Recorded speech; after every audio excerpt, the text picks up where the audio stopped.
Welcome back, and congratulations for making it this far. You guys are doing great. On the last video, we learned all about the brand new changes and enhancements to the new Cubase 10, tons of workflow improvements, and lots of great new content as well. But in this next video, we are going to take one of your suggestions, a great idea to do one on shortcuts and key bindings and how to create your own. So let's dive right in.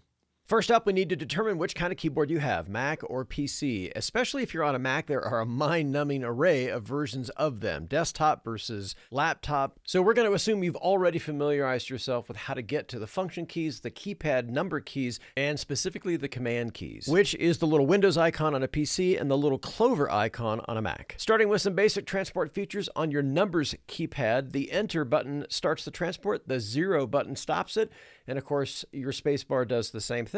However, you might want to change some of this behavior depending on how many times you hit it. You can define what the spacebar does when you hit stop the second time by going up to the menu system and choosing Cubase and then Preferences, and then come down to Transport here in this menu, and then check or uncheck Return to Start Position. So whether you hit spacebar and it simply stops or it returns to the start position can be done here. You can open that same menu by hitting Command and then comma, and that'll take you to the same thing. Next up is using the keypad period to return the playhead to the beginning of the project. This is, I gotta tell you, one of the very first things I reprogrammed when I got Cubase. For some bizarre reason, I just could not wrap my head around the period button returning the playhead to the beginning of the project or sending the playhead home. It always seemed like home made a heck of a lot more sense to me than that, but by default, it is the period that returns the playhead to the beginning of the project. So let's show you how to change that right off the bat. It's super easy to do. Let's navigate up to the Edit button and then down to the Key Commands.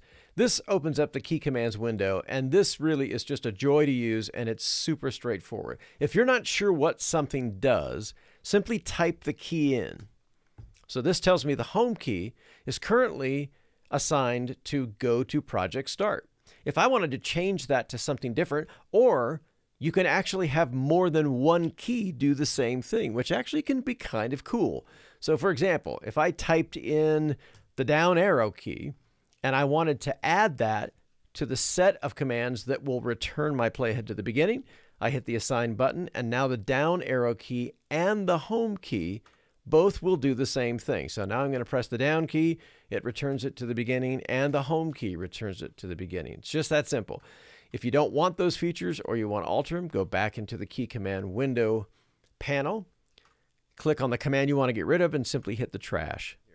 You can also type in keys. So for example, let's type the 5 key in on the number keypad, and then you can hit the select button, and this will show it in the command tree as well. And lastly, you can type the feature into the search box above to find it. And of course, you can create, save, load, and delete all your own custom presets as well. Next up are a couple of things I use every single time in a project, and that is the plus and minus keys found on your keypad. The plus key will advance the playhead for as long as you hold it down, and the minus key will rewind as long as you hold it down. Next up, those same functions, if you hit Shift, then the plus sign, it will fast forward, and if you hit Shift and then the minus sign, it will fast rewind your project. Next up are some basic project navigation shortcuts. If you hit the G key, it will zoom out horizontally. If you hit the H key, it will zoom in horizontally. If you hit the Shift G key, it will zoom out vertically, and if you hit the Shift H key, it will zoom in vertically. Next up is great for those people that use a mouse with a control wheel. If you hit Command and then use the control wheel, you can zoom in and out horizontally on the timeline. If you hit Shift and the control wheel, it will pan or slide the project back and forth on the timeline as well. If you're editing and you need a little bit more screen real estate to work with, click on any track and hit the Z key, and that will instantly enlarge any track you click on. This is great for editing, keeps things nice and visual, but shrinks them back down when you need them out of the way. If you've been doing a lot of project editing and all your track sizes are really out of whack, this is a great way to straighten them up. Hit the Command key and find one of the track boundaries. Click and drag while holding the Command key, and it will automatically conform all the tracks to the same size project-wide. Another lifesaver in a really busy edit-intensive project where things are really spread out is the Shift plus F key. This will instantly resize the project into the active project window. If you have any MIDI soft synths in your project, but you don't have a MIDI keyboard to play them with, this is a pretty handy one. If you monitor the track and hit Alt-K, that brings up the on-screen keyboard, and you can trigger the notes directly from here. You can do it with your mouse, or you can actually play them on the keyboard itself. And it's also recordable. And one quick last navigational related one. If you go up to the ruler at the top here until you see that little plus sign, click and drag down, and then you can scroll horizontally in and out as well. That's a real quick and fast way to do it. Moving on to some of the edit-specific keyboard shortcuts. The first is click on any audio or MIDI clip and hit the right arrow. This will nudge the clip to the right. And if you hit the left arrow, it nudges the clip to the left. And while you're editing that same audio clip, let's use our click and drag maneuver to enlarge this a little bit. Hitting the L key will auto-locate to the beginning of that audio clip. So whatever audio clip you're working on, hitting the L key will immediately auto-locate to the beginning of the clip. This one's great for building arrangements quickly, so whatever audio clip or MIDI clip you click on, Command D will simply duplicate it in its position. So you can duplicate over and over and over and over, and then you can just Command Z to undo them. The J key turns the snap feature on and off.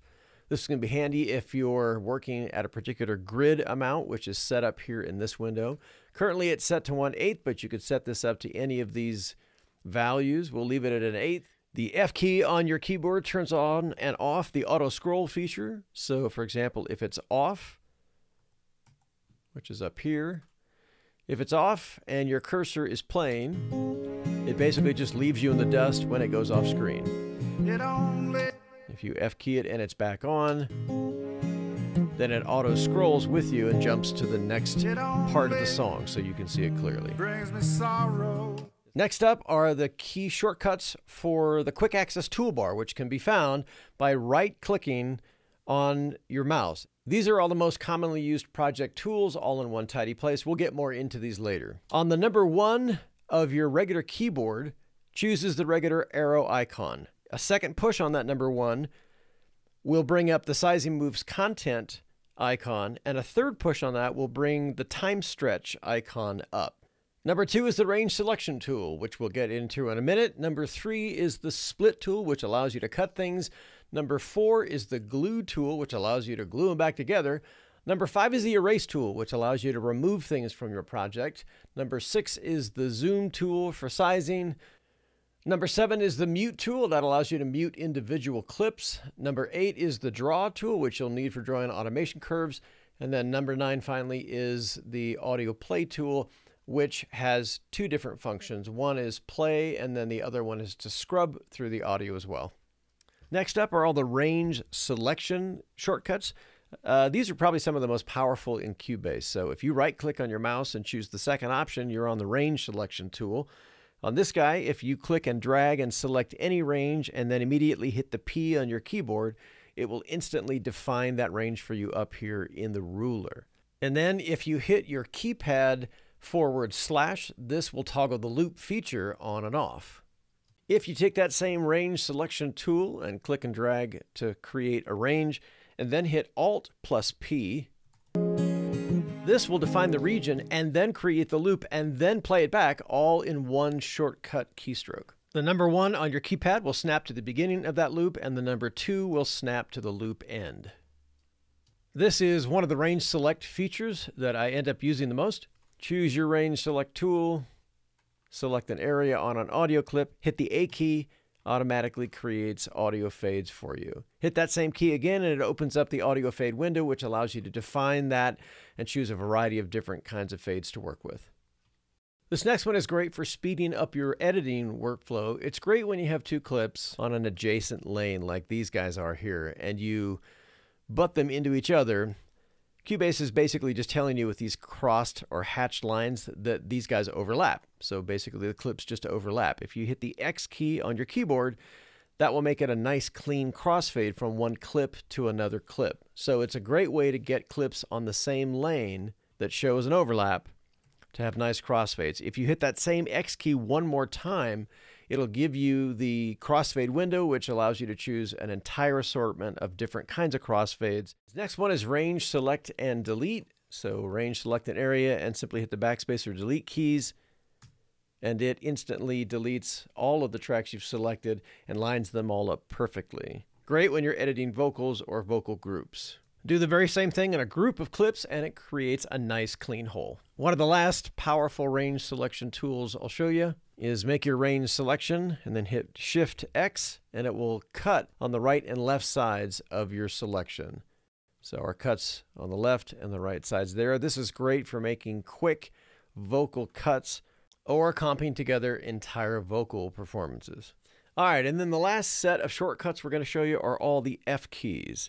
So our F key, we'll start with F1. That brings up the Steinberg Help browser, takes you automatically to Steinberg's site, and then redirects you into the help pages for your specific product. So that's great when you want to find something really quick and you want Steinberg's information on it.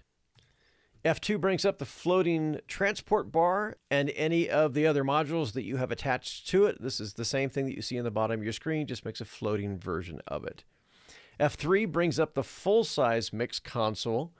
This allows you to do all your complex mix changes, and it comes complete with its own snapshot and history.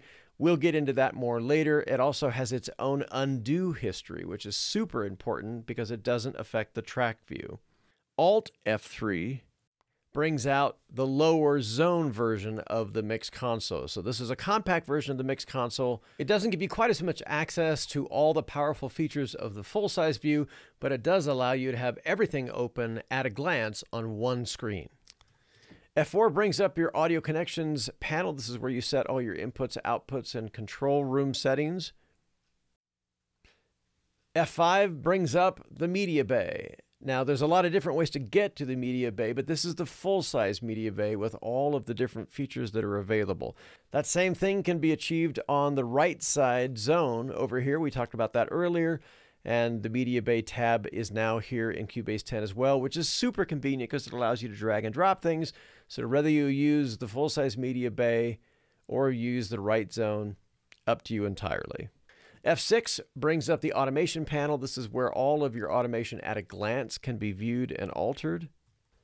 F7 brings up the direct offline processing box, and this allows you to process your audio and string plugins together to process your audio directly.